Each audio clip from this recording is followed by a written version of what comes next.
नमस्कार, स्वागत है आप सभी का ई हापुड़ न्यूज में और मैं हूं आपके साथ पुलकित अग्रवाल। इस समय श्री चंडी मंदिर प्रबंधक समिति के चुनाव जो है उसका काउंटडाउन शुरू हो चुका है और ऐसे में राजनीति और सरगर्मियां काफी तेज हो चुकी हैं। हापुड़ के गलियारों में इस समय राजनीति छाई हुई है और हमारे साथ बातचीत करने के लिए उप मंत्री पद की प्रत्याशी पूनम गुप्ता इस समय लाइव जुड़ी हुई हैं। पूनम जी, आपका बहुत बहुत स्वागत हमारे इस लाइव ब्रॉडकास्टिंग में। नमस्कार भैया। बोल चंडी महारानी की जय। तो पूनम जी, चुनाव जो है बहुत ही नजदीक है, काउंटडाउन शुरू हो चुका है इसका और जो समय है बहुत कम बाकी है। ऐसे में आप उप मंत्री पद की प्रत्याशी के तौर पर जो है मैदान में उतरी हुई हैं। सबसे पहला सवाल आपसे ये है कि चुनाव आप जो है मैदान में खड़ी हैं, आपको लोग वोट क्यों दें और आप अगर जीत जाती है तो क्या कुछ आपकी प्राथमिकताएं हैं? पुलकित जी, मैं सबसे पहले ये कहना चाहूंगी कि हमारा जो ग्रुप है उसने महिलाओं पर पहली बार विश्वास जताया है। तो चंडी मैया पद के लिए जो उप मंत्री पद के लिए जो हमें चुना गया है, मैं अपने पद के सभी व्यक्तियों का बहुत बहुत आभार व्यक्त करती हूँ।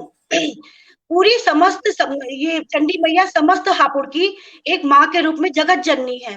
सभी जानते हैं कि सभी महिलाओं का, भक्त जनों का कितनी आस्था है इसमें।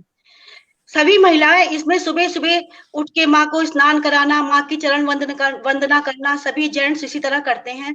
लेकिन इस महान शक्ति के लिए भी किसी ने यह नहीं सोचा कि इस शक्ति की प्रबंधन में या कमेटी में कोई भी महिला प्रत्याशी आए। हमारे ग्रुप ने हम पर विश्वास जताया है। मैं इस चीज के लिए बहुत बहुत आभारी हूँ।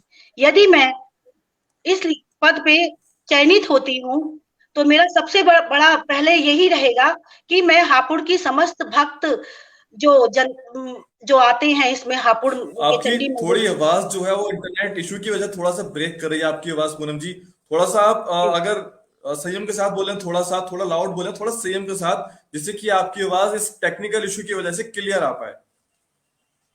भैया, हम लोग बिल्कुल साधारण गृहिणियां हैं और आज होई माता का व्रत भी है, तो इसलिए सुबह से हमने कुछ माता की कृपा से कुछ लिया भी नहीं है, इसलिए थोड़ी सी आवाज में परेशानी हो रही है।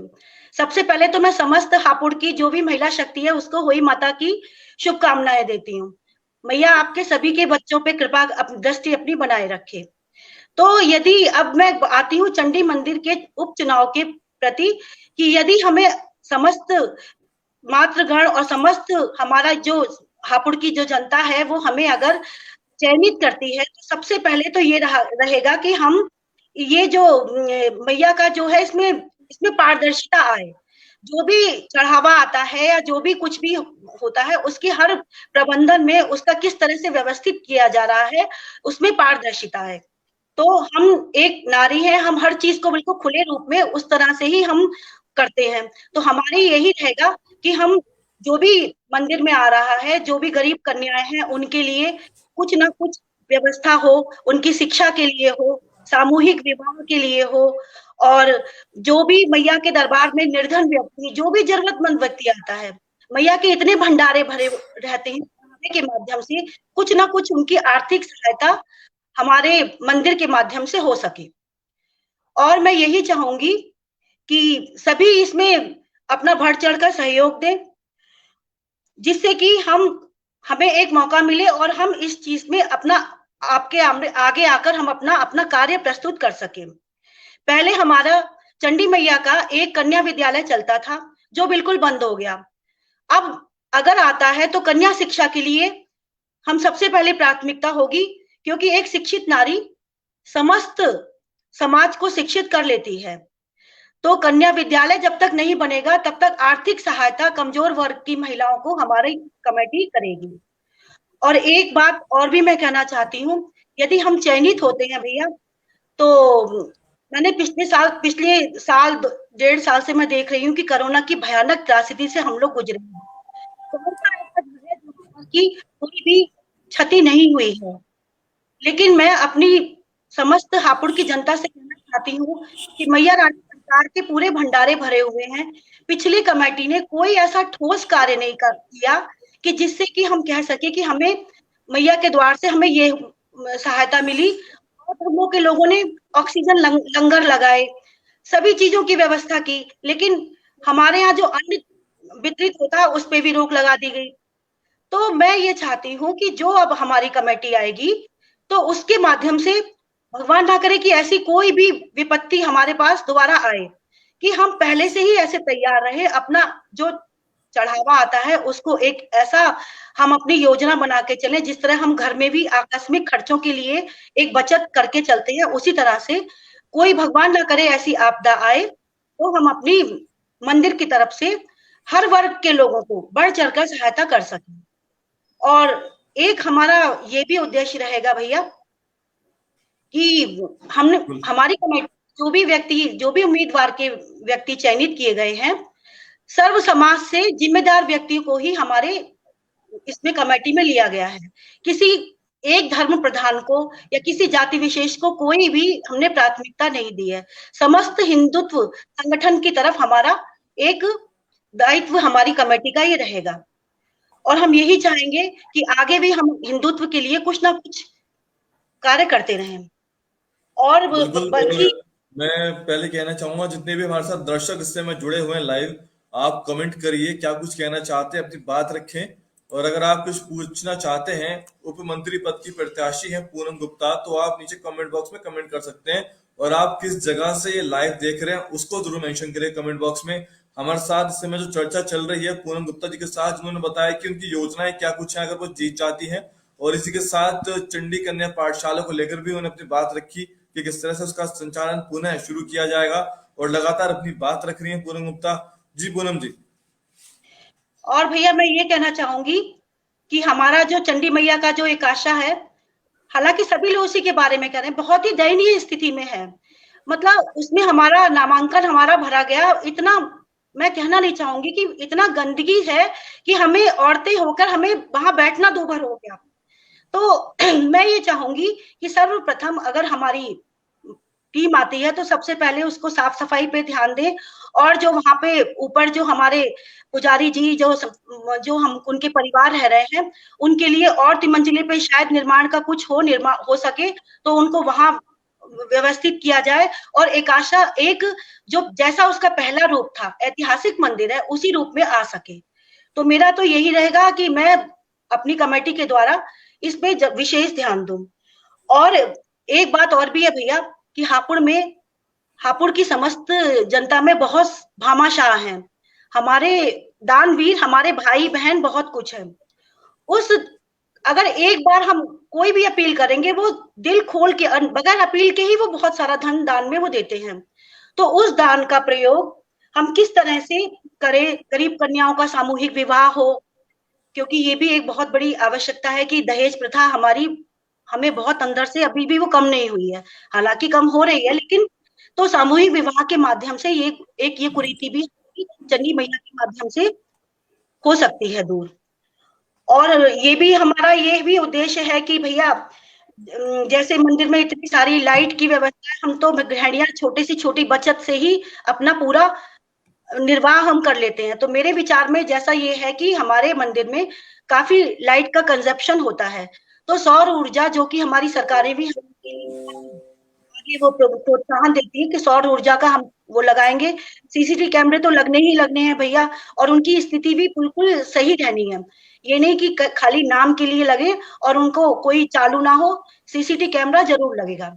और सौर ऊर्जा का भी हम उसमें प्रयोग करेंगे जिससे कि कमेटी के कुछ हमारे मैया के जो आपका जो सोलर लाइट का जो आपने बताया सोलर प्लेट्स का, ये बहुत ही एक अच्छा कैंपेन है क्योंकि इससे एनर्जी सेविंग भी होगी और चंडी मंदिर को जो है इससे लाभ भी पहुंचेगा, क्योंकि सब्सिडी भी फिलहाल एक गवर्नमेंट दे रही है इसके लिए। और इसी के साथ देखेंगे तो एनर्जी खुद की क्रिएट कर पाएगा।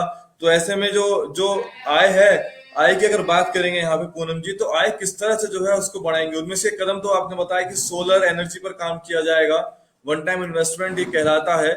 और इसी के साथ जो आय बढ़ेगी उसको, उस भारी भरकम आय को किस तरह से जो है खर्च किया जाएगा? देखिए, मैया के दरबार में आय की कोई कमी नहीं है। दिन प्रतिदिन कोरोना काल में भी आप देखेंगे, थोड़ा व्रत की वजह से मेरा गला थोड़ा वैसा हो जाता है, आप समझ तो पानी जी तो जैसे कि ये है कि आय की या चढ़ावे की मैया के भंडारे में कभी कमी नहीं रहती है। समस्या ये है कि उसका प्रबंधन सही नहीं होता। अगर उसको सही सिस्टमैटिक ढंग से हम यूज करेंगे तो किसी चीज की वहां पैसे की तो हापुड़ में कभी किसी के पास कमी रहती नहीं है। एक बार की एक अपील पे सभी लोग इतना दान करने के लिए यहाँ पे भंडारे दान हर वक्त चलते ही रहते हैं। मिनी वृंदावन पूनम कहते जी, हैं यहाँ। मैं रोकूंगा आपको। एक बहुत ही इंटरेस्टिंग सा एक कमेंट आया है, प्रमोद गर्ग है हमारे दर्शक। प्रमोद गर्ग ने फेसबुक पे कमेंट किया है कि मंदिर में वीआईपी कल्चर है, उसके लिए क्या कहना है। ऐसा वो कह रहे हैं, आरोप लगा रहे हैं कि मंदिर में वीआईपी कल्चर है, उसके लिए क्या कहना है, क्या कहेंगी आप पूनम जी? कुछ रिएक्शन देना चाहेंगी आप इस पे? भैया मैं इसकी मुक्त भोगी रह चुकी हूँ। मैं मैया के सभी पुजारियों का मैं हृदय से उनको नमन करती हूँ। लेकिन मैंने जैसा मेरा अनुभव है, हमें फूल भी शक्ल देख के दिया जाता है। तो ये चीज, ये बहुत बहुत बड़ा अभिशाप है कि हम वीआईपी कल्चर को, हम जो हमारे बड़े लोग हैं या वो है, उनको आगे लाके उनको अच्छी तरह से पूजा कराना। ये मैया का भंडारा है। सबसे पहले जो देखिए, श्री कृष्ण भगवान जी ने भी खुद आके सुदामा जी के चरण पखारे थे। वो तो पूरे द्वारिका के धीश थे, वो तो द्वारिकाधीश थे। तो यही चीज हर एक हमारे धर्म में हर एक जगह ये लागू होती है। तो बिल्कुल लाइन से, सिस्टमेटिक ढंग से, बिल्कुल लाइन की जो वहां पे बिल्कुल नवरात्रों में आप देखेंगे भैया इतनी भीड़ रहती है, लेकिन उसको कंट्रोल करने के लिए हमारी कोई व्यवस्था ऐसी नहीं होती। हमने दिल्ली के मंदिर में देखा है, साउथ के मंदिर में देखा है, रेलिंग बनी होती है साइड में, वन वाइज बड़े श्रद्धा भाव के साथ में जाते हैं। तो इसी तरह की हम परमानेंट नहीं, फिलहाल तो हम टेम्परेरी रेलिंग लगाएंगे, और जिसमें उसमें हर एक व्यक्ति, चाहे वो हापुड़ का डीएम हो, अधिकारी हो या कोई भी हो, मैं नाम नहीं लेना चाहती, कोई भी बड़े से बड़ा भी कोई पद वो होगा, वो भी हमारी लाइन में जाके ही मैया के दर्शन पाएगा। वीआईपी कल्चर का तो बिल्कुल पूरी तरह से समापन होना ही चाहिए, और ये होगा भैया। जब अगर हम लोग अगर इस तरह ध्यान देंगे सच्चे मन से, तो ये बिल्कुल बिल्कुल होगा इस चीज में। बिल्कुल साउथ के वीआईपी मंदिरों कल्चर खत्म होना चाहिए, क्योंकि अगर देखा जाए वीआईपी कल्चर को तो सरकार भी जो है तवज्जो नहीं देती। और किस तरह से लाल बत्ती को लेकर सरकार ने, मोदी गवर्नमेंट ने क्या कुछ किया वो सभी के सामने है। यहाँ पर अगर बात करें चंडी मंदिर की, वापस से रुख करेंगे मंदिर की तरफ, तो ऐसे में देखिए, देखा जाए बालिकाओं के लिए फिलहाल क्या कोई विद्यालय शुरू करेंगे अगर जीतने के बाद अगर आप मैदान में आते हैं? और इसी के साथ स्वास्थ्य को लेकर के अस्पताल, ऐसी कोई योजना? जो चंडी कन्या पाठशाला जो होता था संचालन, जबकि यूपी गवर्नमेंट से मान्यता प्राप्त था, वो किन्हीं कारणों से जो है बंद हो गया। तो क्या कहेंगे विद्यालय के लिए, इस हेल्थ वाले पॉइंट को लेकर आप क्या कहेंगे? सर्वप्रथम मैं शिक्षा के पॉइंट को, विद्यालय के पॉइंट को ही उठाना चाहती हूँ। भैया मैं जाती हूँ डेली, नहीं तो कभी कोई बाधा आ गई तो मैं डेली नहीं जा पाती मंदिर में। तो जो वहां गुरुकुल चल रहा है, गुरुकुल में भी कोई ऐसी व्यवस्था ऐसी कुछ नहीं देखी मैंने, बल्कि उन बच्चों को जो हमारे क्रियाकर्म के जो होते हैं, जो भी कांड वो होते हैं, उनमें लगा दिया जाता है कि उसमें खाने चले गए या वो चले गए। एक शिक्षा का एक जो तरीका होता है वो बिल्कुल मुझे नजर नहीं आता। चंडी मंदिर का जो विद्यालय था वो भी बंद हो गया। अभी आप, मैं नाम नहीं लेना चाहूंगी, वहां दान राशि की बहुत ही सूक्ष्म सी प्रक्रिया है। चलिए मैं कह ही देती हूँ, आर्य समाज की सही, आर्य समाज की बहुत एक इतना दान नहीं आता जितना हमारे चंडी मंदिर में आता है। उनका कितना बड़ा विद्यालय चल रहा है, आसपास के गांव की सारी लड़कियां उसी में आती हैं, आर्य कन्या विद्यालय में। तो क्या चंडी महाविद्यालय लड़कियों के लिए नहीं खुल सकता? इसके लिए कितने हमारे पास धन है, हमने ये भी सुना है कि कई करोड़ की उसकी एफडी भी है, सब कुछ है। तो कन्या विद्यालय 2 या 3 साल में अगर हमारा ग्रुप आता है, तो 2 या 3 साल में, ये मेरा वादा है। मैं वादा क्या करूं, चंडी मैया की कृपा होगी तो हम इस क्षेत्र में जरूर जरूर, पूरा नहीं तो हम निर्माण, नींव तो हम विद्यालय की रख ही देंगे। और इस बीच में जो भी अन्य विद्यालयों में जो बच्चियां हमारी पढ़ रही हैं, क्योंकि कोरोना ने सभी की स्थिति को डामाडोल कर दिया है, विद्यालय के लिए फीस वो पूरी मांगे हैं, हर एक विद्यालय प्राइवेट। मेरे पास ऐसे फोन आते हैं कि हम कैसे कैसे पिछली वाली फीस दें। तो चलो उसके लिए कुछ तो हम किताब कॉपियों के लिए, ड्रेस के लिए, कन्याओं के लिए कुछ एक राशि हम कन्याओं को फिलहाल हम दे सकते हैं शिक्षा के लिए। तो शिक्षा का तो ये क्षेत्र रहेगा। और रही बात उसकी स्वास्थ्य सुविधाओं की, तो स्वास्थ्य सुविधाओं के प्रति तो जब से ये वैश्विक महामारी आई है भैया, सभी सचेत हो गए हैं। पहले देखिए कितनी ऑक्सीजन की कमी थी, अब हर जगह ऑक्सीजन प्लांट लग रहे हैं, तो वो चीज तो संभव नहीं है। लेकिन जो हमारा एक आशा है, कितना कितना बड़ा प्लेस है, कितनी सारी उसमें जगह है, वहां पे फिलहाल तो कुछ हम ऐसा डॉक्टरों की सुविधा ऐसा कुछ कर ही सकते हैं कि जो फर्स्ट जो हम ले सकते हैं, फर्स्ट एड हुआ या कुछ भी ले सकते हैं, उसके बाद हम हॉस्पिटल चले जाएं या कुछ चले जाएं, ऐसा हम शुरुआत से ही, जब से हमारी कमेटी आएगी, हम शुरुआत से ही ये करेंगे कि हम स्वास्थ्य की जो माइनर से माइनर जो हमारी जो होती है वो स्टार्ट हो जाए, और उसके बाद में जो समय और मिलेगा हमें ज्यादा, तो उसके बाद में कोई हॉस्पिटल या कुछ भी ऐसी, उसके लिए हमारी कमेटी पूरी तरह से उसके प्रति समर्पित है। जी पूनम जी, एक आखिरी सवाल लेना चाहूंगा आपसे, और उसके बाद जो आप कहना चाहते बात रखिएगा। मेरा सवाल एक ये है आपसे कि सभी चीजों के लिए जरूरत पड़ती है राशि की, और ऐसे में जो जो दान राशि है उसमें पारदर्शिता कैसे जो है रखी जाए, कैसे लाई जाए, उसके बारे में क्या कहेंगी? क्योंकि ऐसा सुना है, अक्सर ऐसा चर्चाओं में है कि दान राशियों में भी जो है चोरी होती है, तो उसमें ट्रांसपेरेंसी बहुत ही इंपॉर्टेंट पॉइंट है। भैया कहना चाहूंगी, ये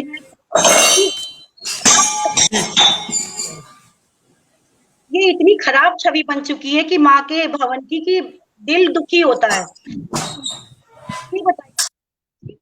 जब मैया की गुल्लक खुली थी तो उस समय कोरोना काल था, कोरोना काल में भी लोग बाग मंदिर नहीं आ रहे थे, उस समय भी कितना 35 या 36 लाख रुपया हमारा आ चुका था, जो कि खेरीज तो गिनी नहीं गई थी, खुला पैसा तो गिना ही नहीं गया था, उसका तो उसका बाद का ब्यौरा है। तो ये बताइए, कमी तो उसमें कुछ होती नहीं है, बल्कि अब ये होगा कि कोई भी खुला पैसा ना डाल के सारा पैसा दान पेटिका में डाला जाए, और जो भी कुछ उसमें चढ़ावा आता है उसकी रसीद कटनी चाहिए, डायरेक्ट उसकी रसीद कटे, और जमा पैसा जो होता है वो सीधा बैंकों में जमा हो व्यवस्थित रूप से, और उसका समय समय पर वो बताया जाए कि हाँ जी हमारे पास इतना पैसा है कमेटी के द्वारा पूरा, कि इतना पैसा है हमारे पास, हम इस क्रिया को इस योजना को क्रियान्वित कर सकते हैं। तो सबसे पहले पारदर्शिता इसमें हम लोग लाएंगे, हमारी कमेटी लाएगी, और सबसे पहले हम ये कि जो भी ये इस तरह से, जो मैं कहना नहीं छोटी बात लगेगी कि ये जो चढ़ावे की आरती के जो पैसे के लिए या उसके लिए जो होते हैं, जो भी कुछ है, एक बार में ही आप दान पेटिका में डाल दें, और ये जो थाली लेके जो हमारे खड़े रहते हैं, ये व्यवस्था मुझे तो पसंद नहीं है। मैं अपनी व्यक्तिगत मेरी राय ये है कि जिसको जो देना होगा वो दान पेटिका में डाले, तो इससे हर एक एक पैसे का कैमरे के सामने उसको गिना जाए, सारे सबके सामने, और उसका ब्यौरा उसको सार्वजनिक किया जाए कि महीने में इतना पैसा आया और उसको इतना पैसा बैंक में जमा किया गया। ये बिल्कुल, सारी ट्रांसपेरेंसी बहुत जरूरी है, इसके लिए पारदर्शिता बहुत जरूरी है, और इसी तरह से पारदर्शिता आएगी। जी, तो इस चीज पे हमारा सबसे पहले यही ध्यान रहेगा कि ट्रांसपेरेंसी, जो अब तक हमें पता ही नहीं चलता था क्या हो रहा है, क्या क्या नहीं हो रहा, हम लोग तो खैर जानते ही नहीं, हम और भी लोग जो प्रबुद्ध वर्ग हैं उनको भी नहीं पता चलता था कि मंदिर का पैसा कहाँ जा रहा है। तो ये चीजें बहुत बहुत जरूरी होती है, और कुछ ऐसे मैं कहना चाहूंगी नंबर भी सार्वजनिक किए जाएंगे पदाधिकारियों के, वो मंदिर में लिखे हुए होंगे। जब भी कोई जैसे आरटीआई होती है जिसमें हम कुछ भी है क्या पूछ सकते हैं अपने मंत्री से या किसी से, आपको कुछ भी पूछना है उस मंदिर के जो नंबर लिखे हुए हैं पदाधिकारी से आप पूछ सकते हैं कि ये काम क्यों नहीं हुआ, वो ऑल टाइम आपके पास में अवेलेबल रहेंगे। और जिस तरह से हम देखते हैं कि भाई एक बैठक होती है, चाहे हफ्ते में एक बार हो, एक अपने अपने सुझाव देना चाहें वो वहां आकर मंदिर की मीटिंग में सुझाव दे सकते हैं। एक सुझाव पेटिका भी लगाई जाएगी जिसमें कि जो सामने नहीं आते सुझाव पेटिका में अपनी एप्लीकेशन डाल दें, और उस सुझाव पेटिका को खोला जाएगा, उसकी एप्लीकेशन पे विचार विमर्श करके यदि कोई योजना कार्य लाभकारी हुई तो उस पर क्रियान्वयन की जिम्मेदारी हमारी कमेटी की होगी। हमारा ग्रुप संभव होता है। तो मैं तो भैया यही चाहूंगा, फीडबैक बहुत जरूरी है, और ये भी सुझाव बहुत बढ़िया है कि हर चीज का एक सिस्टमैटिक जो तरीका होता है वो होना चाहिए, व्यवस्थित ढंग से। अगर हम कुछ के सोच अच्छी हो, विचार अच्छे हो, व्यवस्थित ढंग से यदि हम करें तो वो हर चीज सफल होती ही है। और ये तो पूरा की पूरा भंडार है, पूरा हापुड़ हमारा मैया के उससे चलता है, आसपास का क्षेत्र सर्वशक्तिमान है, वो तो कुछ भी कर सकती है। तो इसलिए हमें ये होना चाहिए, मैं हापुड़ की जनता से मैं यही कहना चाहूंगी कि बदलाव देखिए बहुत जरूरी है। एक बार मौका तो दीजिए, मौका देके देखिए। तो जैसे हमारे ग्रुप के लोगों ने पे 2 महिलाएं हमारी खड़ी की हैं, अर्चना कंसल और पूनम गुप्ता, तो उन पर विश्वास जताया है। हम तो भाई, मैं बिल्कुल साफ शब्दों में बोलना चाहूंगी अपनी, क्योंकि ज्यादा हम राजनीति तो जानते नहीं है, हमें तो जो हमारे मन के उद्गार हैं वही हम आपको कह रहे हैं। हम सिंपल गृहिणियां हैं भैया, हमें कोई राजनीति या कुछ भी ऐसा कुछ बोलना इतना नहीं आता कि हमारे, हो सकता है हम कुछ गलत भी बोल गए हो, आपको लगता हो कि हम कुछ शब्दों का अच्छे से प्रयोग नहीं कर पा रहे हैं। तो हम ये चाहेंगे कि जो भी कुछ आप लोग चुन रहे हैं, जैसा भी कर रहे हैं, अपने हृदय की आवाज सुने और कहें कि, और आप लोग सब जानते हैं कि कौन क्या कर रहा है। फेस रीडिंग से सब व्यक्ति पहचान जाता है कि ये हमसे बनावटी बात कर रहा है या क्या कर रहा है। तो आपके हृदय की अंतरात्मा जो आपकी कह रही है, उस चीज को करें, उसी के द्वारा आप चुनाव कर, मतलब भाग लें। और मैं ये नहीं कह रही कि आप हमें वोट दें, जो उचित हो, जो सही हो, जो आपको लगता है कि भाई ये देना हमें इसको है, ये व्यक्ति बहुत योग्य है, सुपात्र है, आप उसी को दें। इसलिए मैं कहूंगी कि हमारी कमेटी ने जो एक बीड़ा उठाया है महिलाओं को आगे बढ़ाने का, कृपया उस पे थोड़ा सा, हापुड़ में देखिए किसी और ने ये चीज नहीं उठाई, हमारे ही ग्रुप ने हम दोनों को आगे बढ़ाया है। और हम दादी नानी बन चुके हैं, हमने ये मार्ग प्रशस्त हम और महिलाओं के लिए कर रहे हैं। इस बार हमारे आगे हमारी हापुड़ की और बच्चियां आएंगी, बहुएं आएंगी, बेटियां आएंगी, सबके लिए मार्ग खुलेंगे और खुलने चाहिए भैया। क्या नहीं हो रहा पूरे देश में, कहाँ नहीं जा रही, जेट विमान भी, फाइटर भी, प्लेन भी हमारी महिलाएं चला रही हैं। और तो और अभी देखिए बंगाल में जो पूजा हुई थी, दुर्गा पूजा। बिल्कुल। पूनम जी, मैं वापस आपको मैं चुनाव पर लाना चाहूंगा, क्योंकि ये जितना एक्सप्लोर करेंगे बहुत बड़ा ये विषय हो जाएगा। बस बहुत समय जो है वो बहुत लिमिटेड है हमारे पास। आप क्या कहना चाहेंगे? बस एक आखिरी सवाल है आपसे कि क्या कहना चाहेंगे, बहुत ही संक्षेप में अपनी बात रखिए। देखिए, ये एक नई पहल शुरू हुई है महिलाओं के माध्यम से। मैं ये कहना चाहूंगी, यदि हम जीतते हैं तो ये हापुड़ की समस्त नारी जाति की जीत होगी। यदि हम बाकी भरोसा आपका है, वोट आपका है और फैसला मैया का है। मैं तो आपसे यही कहूंगी, मैया का जो फैसला होगा, आपका जो अंतरात्मा आपकी जो जवाब देगी, उसी के अनुरूप आप वोट करें और नारी सशक्तिकरण को और महिला के प्रति अपना सम्मान प्रकट करते हुए हमारे चंडी मंदिर में हमको प्रवेश दिलाएं और हमें कार्य करने का एक मौका अवश्य दें।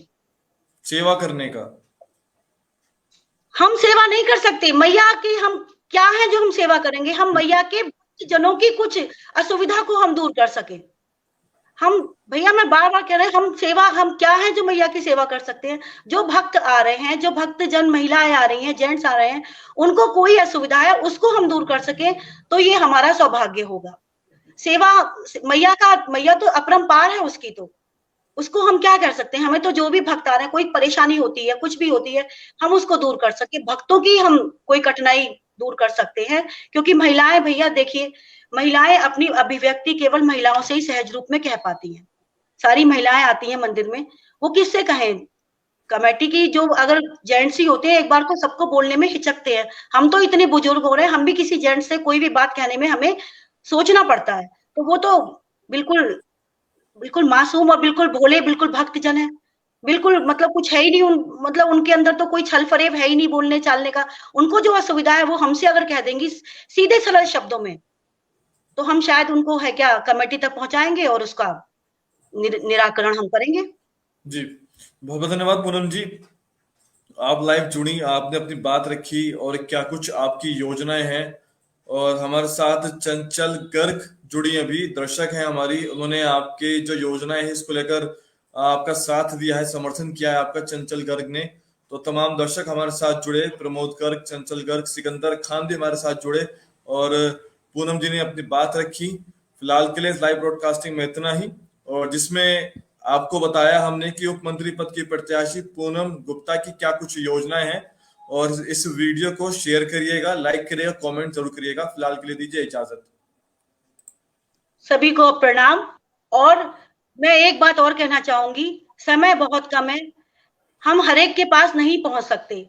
और ना हम आपने भैया हमें मौका दिया अपनी बात रखने का, ना हमें ज्यादा अच्छी तरह से शब्दों को प्रेजेंट करना आता है, अपनी बात को हमने आपके सामने रखा, ये मौका दिया, आपका भी बहुत बहुत धन्यवाद। और हापुड़ की समस्त जनता से हम यही कहते हैं कि यदि आप हमें समझते हैं कि इस योग्य अगर हम समझ रहे हैं आप हमें, तो कृपया अपना सपोर्ट और वोट दोनों ही दीजिए और मैया के चरणों में हमारी हाजिरी लगवाइए। ठीक, फिलहाल के लिए लाइव ब्रॉडकास्टिंग में इतना ही। इस वीडियो को शेयर जरूर करिएगा। फिलहाल के लिए